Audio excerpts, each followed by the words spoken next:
Muy buenas tardes, distinguida teleaudiencia.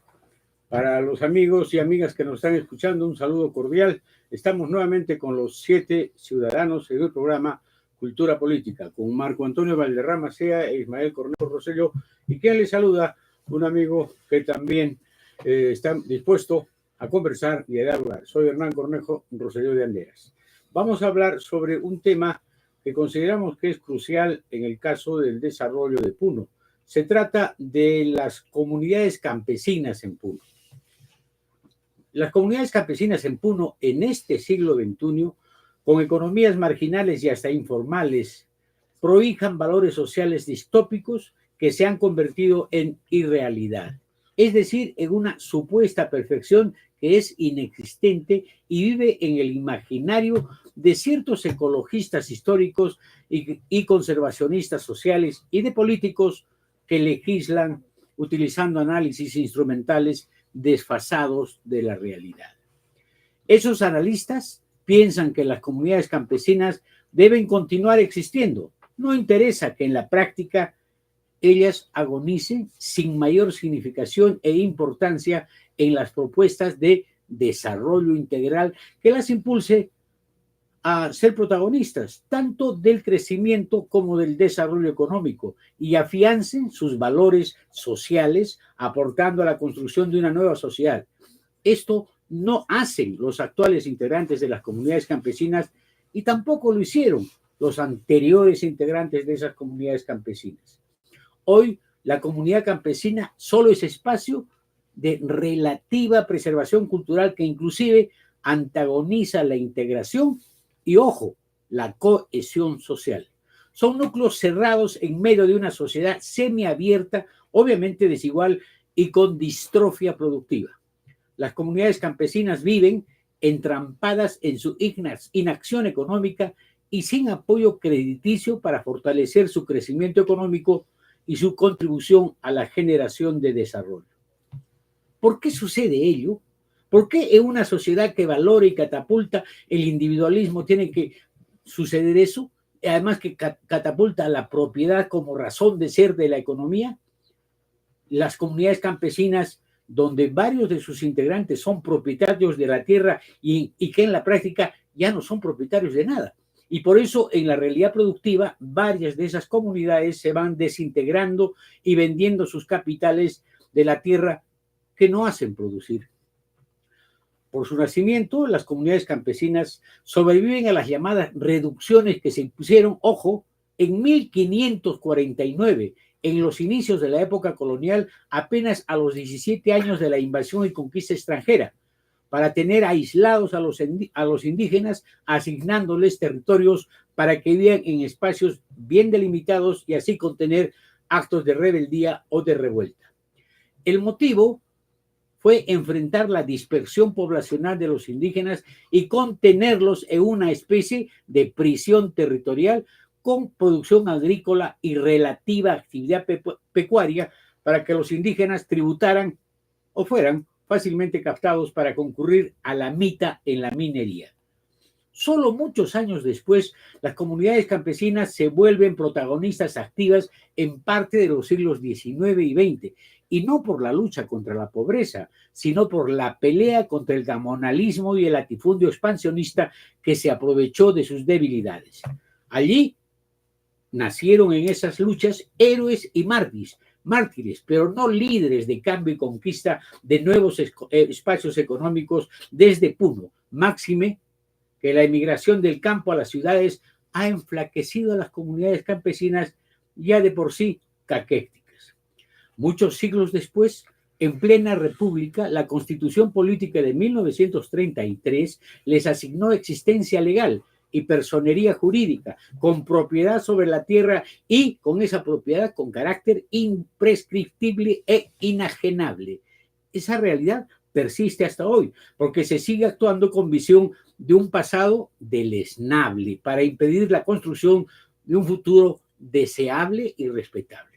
Y las comunidades de campesinos no tienen organización productiva hasta ahora y tampoco practican la solidaridad del AINE, ojo, y han desaparecido, por ejemplo, el Apaicuna y la Minga, por la extirpación de idolatrías. Entonces, en ese tinglado, las comunidades campesinas no sustituyeron al ayllo del Incario, tal como han reputado algunos intelectuales. La paulatina y necesaria reestructuración de las comunidades campesinas, que es una exigencia moderna para que adquieran roles productivos de real peso económico, será una intervención y reajuste tardío, pero ineludible, para que reviva la mal y muerta y alicaída producción agropecuaria en el altiplano puneño. No podemos negar que Puno es departamento expulsor. Entonces, admitamos que el principal catapultador de esas continuadas expulsiones y emigraciones es la comunidad campesina, donde ni el tejido, ni la cerámica, ni la producción los cohesionan. Este argumento no es peyorativo, ¿eh? Es parte de una radiografía social.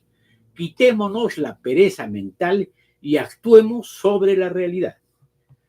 Esta opinión es libérrima y no es necesariamente concordante con la opinión y sentir de los 7 ciudadanos, pero es evidencia inequívoca de libertad de pensamiento y voluntad, de debate civilizado que existe entre nosotros los 7 ciudadanos. Dicho lo dicho, al revés y al derecho, quede entendido lo dicho.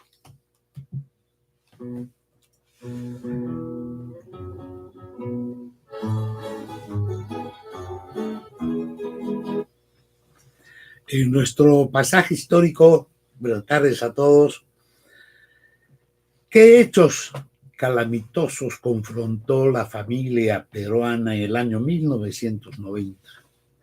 Hace 34 años. 2 sucesos seguidos uno detrás de otro, pero que actuando juntos, su potencia letal fue simplemente inimaginable. La hiperinflación del gobierno de Alan García, nunca antes vista ni experimentada, y el shock económico dispuesto por Alberto Fujimori y que anunciara al país el entonces ministro Juan Carlos Hurtado Miller la noche del 8 de agosto de 1990. En el mes de julio de ese año, se calcula que la inflación llegó a 7.649.6%. Si un pan con huevo y un café en un puesto en la calle un día lunes costaba 1.8 intis, el martes eso mismo ya estaba en 2.8 y el miércoles en 4.2 y el jueves en 5.4 y el viernes ya simplemente no se podía comprar. Inflación que hace que el poco dinero que uno gana se esfume de las manos y cada vez su capacidad adquisitiva es menor y no hay nada que hacer al respecto. Además, que los bienes de consumo, arroz, fideo, azúcar, etcétera, desaparecieron del mercado y las colas para adquirir algo que comer completan un escenario social de soledad y desesperanza, que es fiel reflejo de la incapacidad y maldad que animó a ese gobierno aprista. ¿Cómo detener esta hiperinflación? Se impone un shock económico. Eso se hizo. Pero fue tan brutal que no se conoce experiencia igual en el mundo sufrida por miles de familias, especialmente las más vulnerables y desamparadas. El alma de estas medidas fue la eliminación del subsidio del gobierno a la gasolina y a los alimentos. Algunos datos objetivos. La gasolina que el galón costaba el 7 de agosto 21.000 intis, al día siguiente 675.000. Una lata de leche evaporada de 120.000 intis a 330.000 y el pan de 9.000 a 25.000 intis. Con voz engolada, Hurtado Miller dijo en televisión nacional: el kilo de azúcar blanca que se conseguía a 150.000 intis costará desde mañana 300.000 intis. terminando todo ello con la frase que Dios nos ayude. Con la moneda de hoy, si un galón de gasolina cuesta 29 soles, mañana hay que pagar 689 soles. Inimaginable, pero así sucedió. Esta abstrusa realidad dice que la consecuencia lógica y humana de esta hiperinflación, junto a los precios de alimentos subidos hasta el cielo, fue que la familia peruana entró en coma social. La parálisis generalizada inmovilizó al país. Sucedió como si el país hubiese fallecido. Los economistas Julio Velarde y Marta Rodríguez, que fueron parte del grupo de los denominados samuráis de Fujimori, en un documento de trabajo titulado El Programa Económico de Agosto de 1990, evaluación del primer año, sostienen, entre otras conclusiones, que se implementó un paquete de medidas de ajuste económico que incluía liberación del comercio exterior, ¿no? Eliminación de controles de precios, privatización de empresas estatales. El objetivo era estabilizar la economía y atraer inversión extranjera. Se llevó a cabo un extenso programa de privatización de empresas estatales en el sector de la minería, la energía, las telecomunicaciones, la banca. El gobierno buscaba mejorar la eficiencia y la competitividad del sector privado. Se implementaron cambios en el sistema financiero para extraer la moneda, fortalecer el sistema bancario. Aunque la economía experimentó un crecimiento, las medidas de austeridad y la reestructuración económica también llevaron a un aumento del desempleo y contribuyeron a la desigualdad social. Muchos trabajadores perdieron sus empleos debido a la reducción del gasto público y a la privatización de las empresas. Lo que es más, tampoco la hiperinflación se corrigió de un día para el otro. Se ha borrado del lenguaje económico el término y concepto de pobreza irreversible que se acuñó en ese tiempo y se despertó, cuando no, la admiración de los funcionarios del Banco Mundial y del Fondo Monetario Internacional.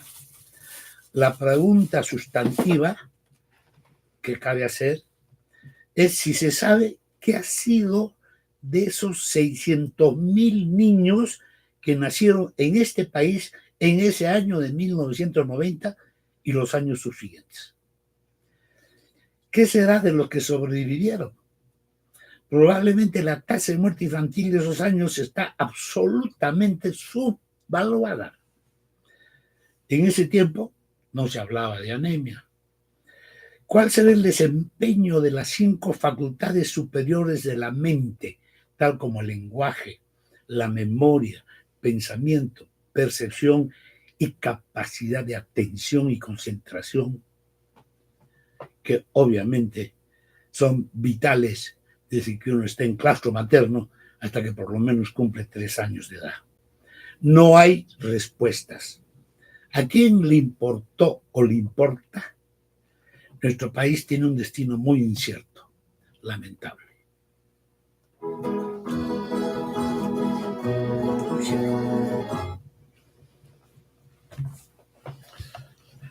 En el mes de la patria nos referiremos a anécdotas, historias que debemos conocer todos los puneños y también todos los peruanos. Referencias incongruentes sobre el himno nacional. El himno nacional del Perú es un símbolo patrio que perdura en el corazón y mente de los peruanos, constituyéndose en patrimonio cultural, además de haber sido declarado como oficiales, letra y música intangible, cuya autoría corresponde a don José de la Torre Ugarte y la inspiración del maestro José Bernardo Alcero, mediante la ley 1801 del 26 de febrero de 1913. Sin embargo, desde el año 2009 se dejó de entonar la primera estrofa a la solicitud del ministro de Defensa de entonces, quien propuso el cambio de entonar el 6º párrafo en lugar del primero, según resolución 244 del Ministerio de Educación. Efectivamente, se abrió un intenso debate sobre la intangibilidad de la letra del himno nacional. Años más tarde, los reclamos obligaron al gobierno de Manuel Odría, cuyo mandato presidencial fue de 1948 a 1956, a formar una comisión de alto nivel. En la década de los 60, el tema cobró actualidad por el debate que sostuvieron diversos intelectuales del medio como Gustavo Pons Musso, historiador, César Miro Quesada, escritor y compositor, Juan José Vega, historiador, catedrático universitario y periodista, quien señaló que el pueblo peruano nunca ha tenido indolencia de esclavo, pues luchó denodadamente por su libertad. Jamás el pueblo peruano inclinó humillar a la cerviz, ya que activamente combatió la opresión. Así se publicó en el Diario Expreso del 22 de octubre de 1962. La observación a la letra del himno nacional sigue su curso. Por ello, según los críticos de la emblemática obra musical, refieren que la letra del himno daña la mentalidad nacional y crea complejo de inferioridad entre los peruanos. Largo tiempo el peruano oprimido, la ominosa cadena arrastró, reza la primera estrofa, y sigue, condenado a cruel servidumbre, largo tiempo en silencio gimió. Si bien el himno arranca con un coro luminoso, somos libres, seámoslo siempre, la primera estrofa aterriza en expresiones como indolencia de esclavos, humillada cerviz y ominosa cadena.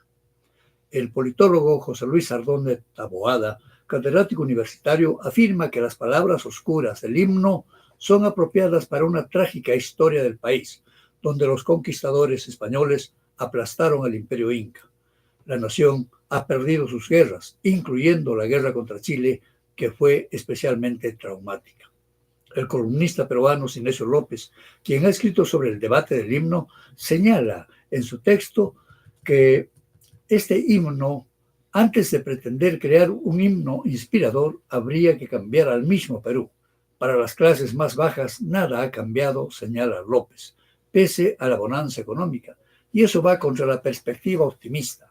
En algún momento de la historia peruana que esté en curso se tendrá que aclarar y definir la situación de nuestro himno nacional.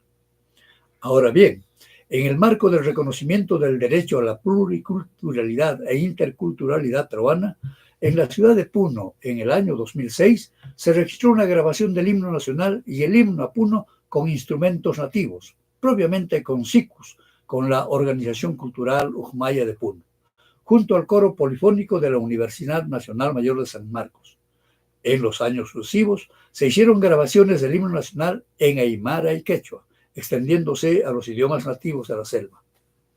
El Estado peruano, recién en el año 2022, mediante Decreto Supremo 006, a través del Ministerio de Cultura, oficializa la interpretación del himno nacional en idioma castellano y en lengua indígena u originaria, predominantemente, según lo establece en el Registro Nacional de Lenguas Españolas Indígenas u Originarias. Ese es el texto. Por lo que debemos decir, es notorio que hay muchos aspectos que mejorar en nuestro país, pero sobre todo la intención propositiva de los funcionarios de los diversos sectores para intervenir y encaminar oportunamente los destinos de nuestro país. Mayor aún cuando estamos en el marco de celebraciones del Bicentenario de la Independencia Peruana, 2021-2024, donde la ciudad de Puno deberá cerrar estas conmemoraciones patrióticas a nivel nacional con la celebración de los 200 años del Día de la Proclamación y la Jura de la Independencia en Puno, ocurrida entre el 27 y 30 de diciembre de 1824. Efeméride aprobada mediante ordenanza municipal y reconocida por la Comisión Nacional del Bicentenario.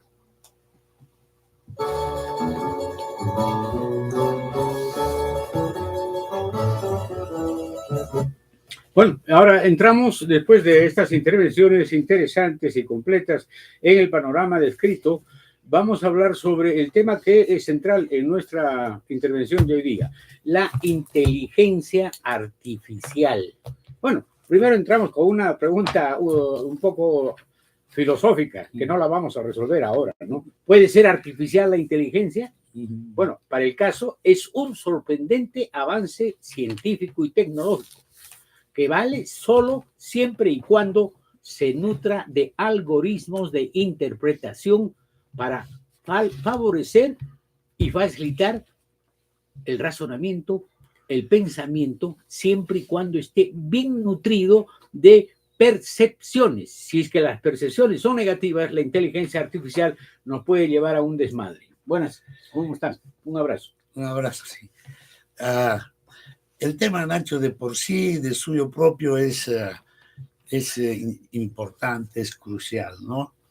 Estamos entrando al campo en donde hay un límite ya demasiado borroso, digamos así, entre la técnica y la ciencia. Se habla de tecnociencia, pero es ciencia que está aplicada básicamente en lo que es, como has dicho, el algoritmo, que la matemática lo maneja, y hay todo lo que se llama la matematización de las ciencias, ¿no? Muy bien. Entonces, pero la pregunta que uno se tiene que hacer acá, y creo, es esencial, es si la inteligencia artificial, independientemente de los usos que viene teniendo, que parece que son muy positivos porque alivian cargas laborales y domésticas, ¿no? Pero puede reemplazar o mejorar a la persona humana con su inteligencia.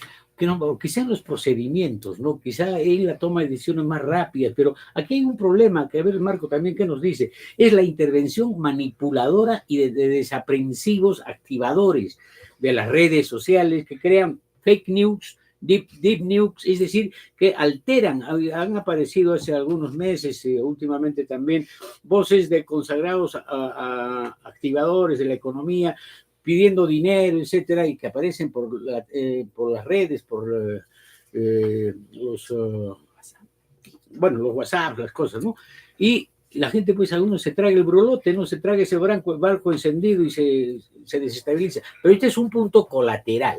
El tema central es cómo estamos ingresando a un campo de dominio de la tecnología, donde tenemos necesariamente que ingresar porque se trata de avanzar en conjunto para tomar decisiones adecuadas y prontas, ¿no? Sí, por ejemplo, la inteligencia artificial ya existe, está en los celulares, está en toda la técnica que usamos a través de Internet, etcétera, etcétera, ¿no? Pero esta inteligencia artificial que ahora conocemos, yo creo que ya tiene un antecedente filosófico. Ya Emmanuel Kant, en su libro sobre la crítica de la razón pura, habló sobre la teoría y habló sobre la práctica. A Kant se le denomina como padre del idealismo, y en la parte teórica dice que la inteligencia, la razón, se divide en dos. En la parte teórica, que es, y en la parte práctica, lo que debe ser. Entonces, la parte práctica, al ser alimentada por la experiencia, debe ser totalmente moral. Pero esto, ingresado a la inteligencia artificial, es porque va a tener una posibilidad muy limitada.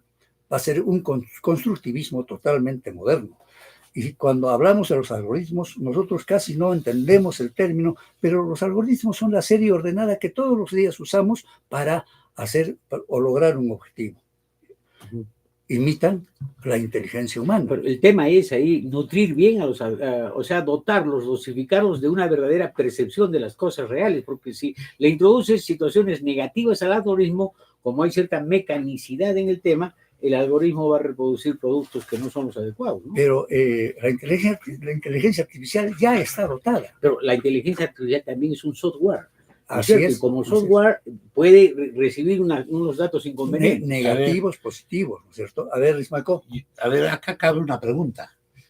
Si la inteligencia artificial admite un error y lo corrige, eso a mí me parece que es un escenario que todavía no está muy claramente dilucidado. Claro, pero no lo admite como error, probablemente lo admita como parte componente de su procedimiento, ¿no es cierto? Si a un hombre que es como nosotros le decimos que la maldad es buena, entonces va a proceder de esa manera. Es decir, ¿cómo nutrimos de percepciones auténticas a la inteligencia artificial para que no sea negativa, ¿no? Ese es el reto que tiene. Claro. ¿Por qué?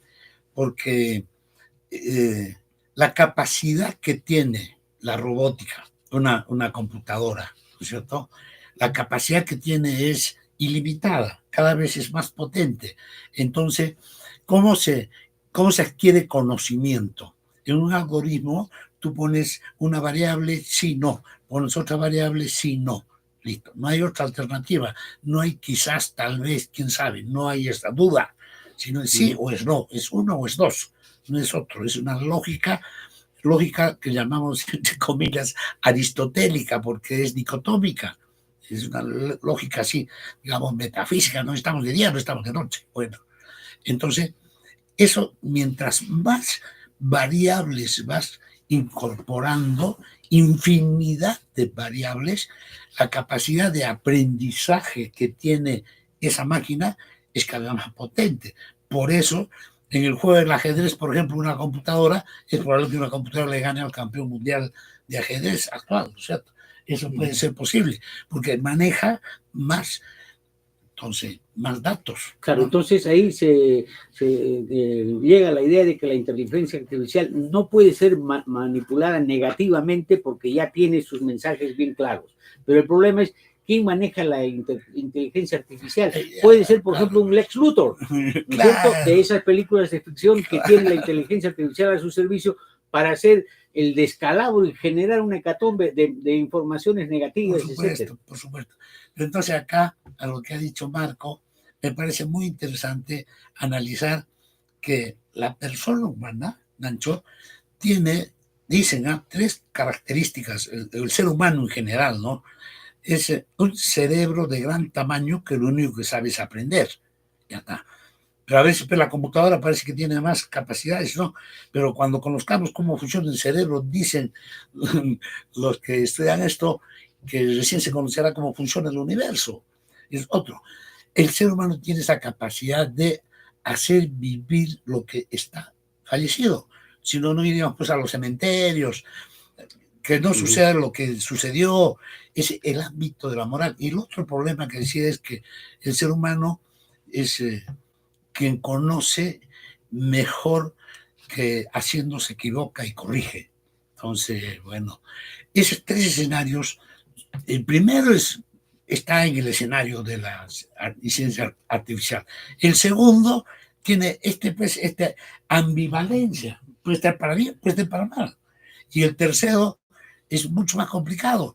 Yo no sé si con muchas más variables, etcétera, la máquina pueda autocorregirse, lo cual me parece muy pues, no sé, quizás en el futuro, no sé.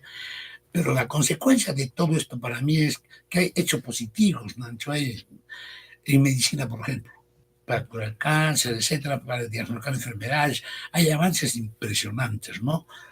Pero eso a su vez tiene una consecuencia fatal en lo que es el mundo global, las diferencias de acceso a esta inteligencia artificial, porque no tú conoces una comunidad campesina donde entren a su casa y tengan alguien que diga bienvenido, la voz lectora que le oriente, tienen los teléfonos inteligentes, tienen acceso. Entonces, esto cuesta mucho. Y es reflejo entonces de cómo este mundo no está integrado armónicamente. No hay un desarrollo humano homogéneo entre países y entre poblaciones de un mismo país. El acceso a ello no es, pues, y se agravan pues, las diferencias, ¿no es cierto? En esa parte, pero la inteligencia artificial, ¿quién lo está nutriendo? ¿Cómo se nutre? Si nosotros estamos usando un celular, la inteligencia artificial está tomando esa información práctica de los que sin querer están manejando y ya tiene conocimiento. Por eso que la inteligencia artificial nunca se va a igualar al ser humano, porque no va a hablar sobre lo metafísico, no va a hablar sobre Dios, no va a hablar sobre la muerte, sobre la inexistencia, etcétera, etcétera. El ser humano, con sus dudas, con sus prácticas, con su teoría, con su ideología, largamente supera a la máquina. Quizás la máquina de inteligencia artificial sea pues solamente el uso de algoritmos para imitar la inteligencia humana. Pero la semana pasada conversamos sobre la ineficiencia per se de la administración pública. Entonces, ya por ejemplo, ha desaparecido el pensamiento planificador, previsor y que además pretende crear futuro a través de decisiones.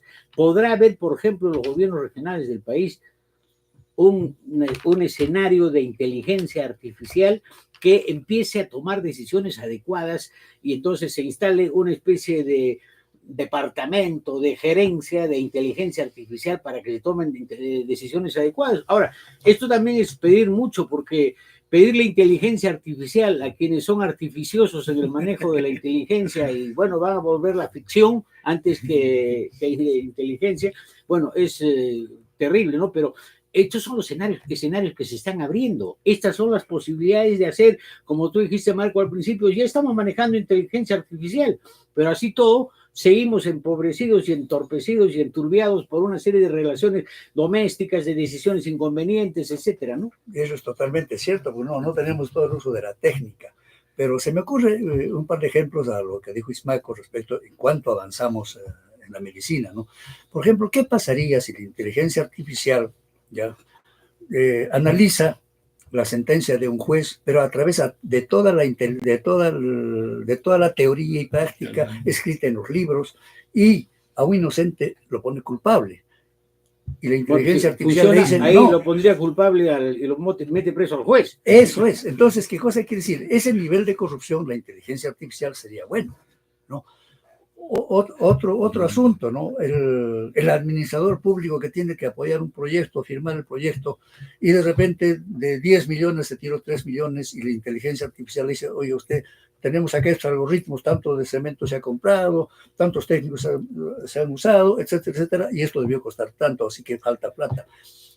Oiga, es algo correcto. O en la medicina, ¿no? Agarras todos los diagnósticos y de repente encuentras entre todos los diagnósticos una posibilidad de apoyar. Ahí la inteligencia artificial sería enemigo de la decencia y de la prontitud, de la exactitud, de la sindéresis. Ese sería el equilibrio para actuar bien, para procesar, por ejemplo. Ya, entonces, la inteligencia artificial, ¿qué cosa ha hecho en estos 3 ejemplos? Solamente recopila información proporcionada a través de los libros, a través de la legislación, a través de los diagnósticos médicos, etcétera, y lo sintetiza para automatizar y hacer tareas. Eso es lo que más o menos ahorita conocemos. Más allá viene un peligro, ¿no? Si la inteligencia artificial se comienza a funcionar por sí misma, a crear su propia energía, su propia verdad y su propia mentira, yo creo que vamos a un mundo de descalabro.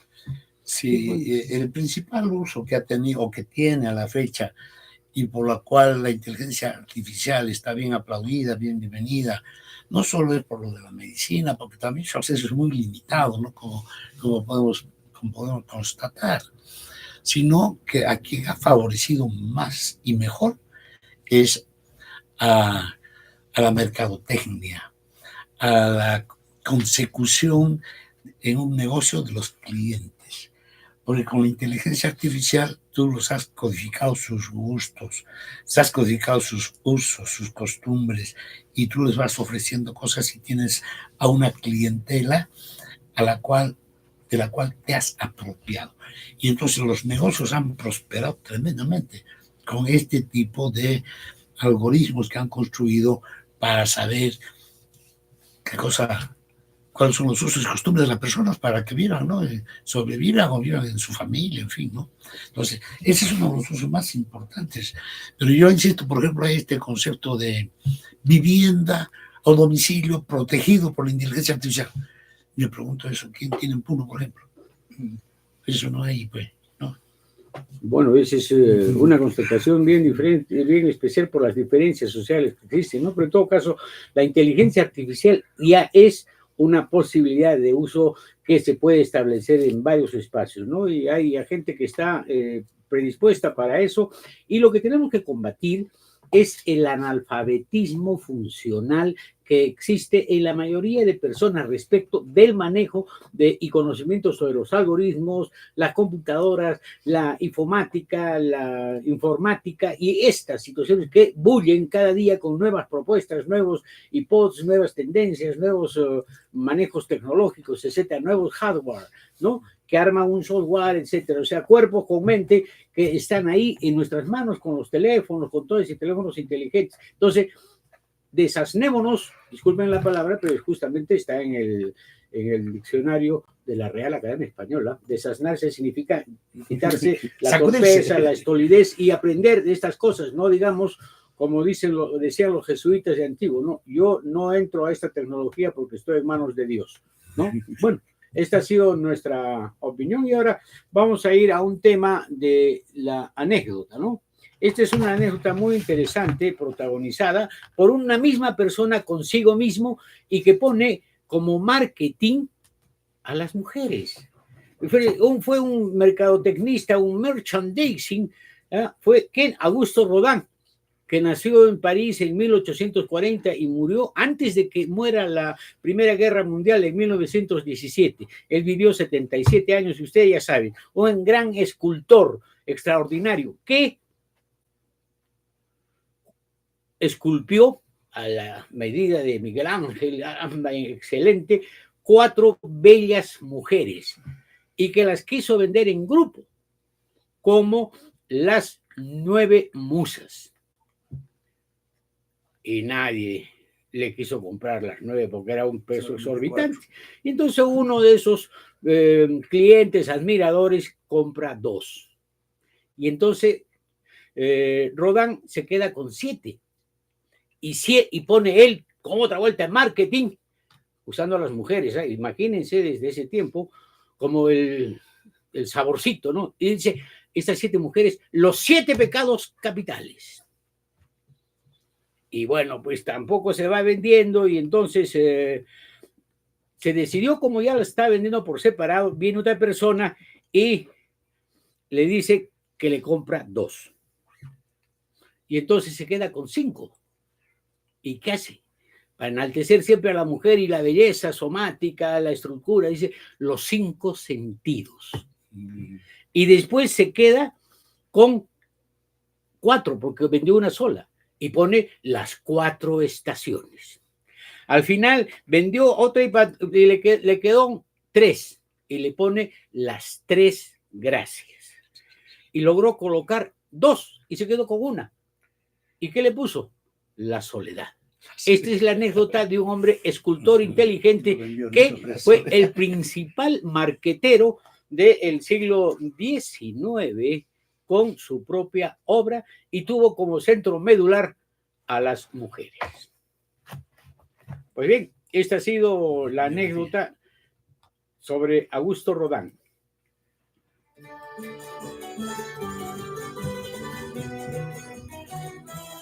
Y nos vamos a la biografía. Carlos II el Hechizado. ¿Por qué hoy biografiamos a un personaje y oscuro y anodino como fue Carlos II el Hechizado, que fue rey de España por 38 años y nunca reinó? Lo hacemos justamente porque es fue patrono inicial de la ciudad de Puno y es un personaje oscuro para una ciudad luminosa, como es, bueno, o como fue la ciudad de Puno, ¿no? El hechizado Carlos II fue hijo del rey Felipe IV de Austria y nació disminuido al extremo que fue considerado y calificado como débil mental y hasta tarado. Y los estudios que después realizó Gregorio Marañón sobre los padecimientos y las patologías que tenía son extraordinarios. Ese rey que a lo largo de toda su vida no se dio cuenta de que era un retrasado de reflejos e incapaz de concretar acciones provechosas, pasó a la historia como rey con corona, pero sin mando efectivo, dado que fue un adelantado en torpezas y malquerencias con su entorno. Nació para unos el 2 de noviembre, para otros el 4 de noviembre, y por eso viene la decisión de poner el 4 de noviembre a la fundación de la ciudad de Puno. El 4 de noviembre de 1661, y cuando tenía 6 años y nula conciencia de lo que hacía y no sabía de valores de gobierno, de nada, se le ungió como rey, bajo la conducción y tutela de su madre Mariana de Austria, una mujer muy habilidosa, pero proterva y maquinadora, etcétera, que primero recibió esta señora Mariana de Austria el asesoramiento de un jesuita de apellido Nitar, luego de un valido, Valenzuela, más tarde del duque de Medina Celi, y antes de la caída en su conducción participó del gobierno de España el conde de Oropesa. Y esos nombres a veces son conocidos porque hay comunidades europeas en varios lugares del país. Como rey Carlos II el Hechizado no podía tener descendencia y por ello la incógnita sobre su sucesión crecía y fue obsesión e intriga como pan de cada día, los Habsburgo cayeron y perdieron poder, siendo reemplazados por los Borbones, que hasta hoy son la vitrina actual de la monarquía española. A la villa de Puno, que fue instalada semifundada, luego que no quedó piedra sobre piedra del asiento minero de Laicacota, al tambo que ya existía se le puso el remoquete de Ciudad de San Carlos de Puno, después ya de la Concepción, etcétera, ¿no? En honor a este hijo del rey bastardo de inteligencia, y luego cambió de remoquete de la ciudad de Puno con otro nombre. El traslado de la derruida y salada villa de Laicacota hacia el nuevo poblado se efectuó con previa ceremonia protocolar un 9 de septiembre de 1668, tal como lo consigna en su historia Rubén Vargas Ugarte, a quien nadie ha logrado refutarlo. No será porque está muerto, sino porque no encuentran los documentos que digan que fue el 4 de noviembre. Es un asunto sobre el cual muchos historiadores puneños han deducido varias fechas, como que si el asunto tuviera importancia. Lo interesante es recordar también que el Colegio San Carlos de Puno fue advocado a la memoria de San Carlos Borromeo, campeón de la Contrarreforma y aliado válido de la curia romana. Menuda historia de un pasado que en estos casos Carlos II y del santo San Carlos Borromeo.